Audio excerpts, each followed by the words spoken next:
প্রতিদিনের মতো বুধবার চাষাবাদের জন্য ধান খেতে যান কৃষকরা।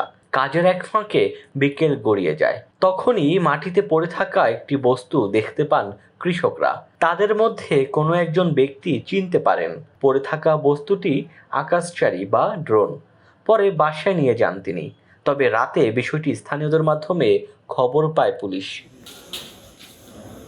পুলিশ জানায়, সীমান্ত সংলগ্ন এলাকায় কৃষকরা ধান চাষাবাদের সময় একটি ড্রোন পড়ে থাকতে দেখে। এ সময় সুজা মিয়া নামে এক কৃষক বাসায় রেখে দেয় ওই ড্রোনটি। খবর পেয়ে রাত 10টার দিকে তার বাসায় গিয়ে ড্রোনটি উদ্ধার করে পুলিশ। এই ঘটনাটি দিনাজপুরের হিলিতে ঘাসুরিয়া সীমান্তে। প্রশ্ন উঠেছে, সীমান্তে বাংলাদেশ অংশে কিভাবে এলো ড্রোন? ভারতীয় সীমান্ত বাহিনী পরিচালিত ড্রোনটি হঠাৎ সীমানা পেরিয়ে এখানে আসার কারণই বা কি? তবে ধারণা করা হচ্ছে, পরিত্যক্ত অবস্থায় ড্রোন নিয়ন্ত্রণ হারিয়ে পড়ে যায়।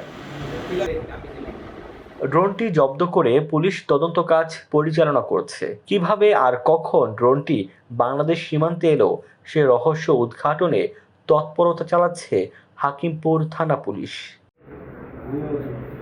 ডেস্ক রিপোর্ট, দৈনিক ডেস্টিনি।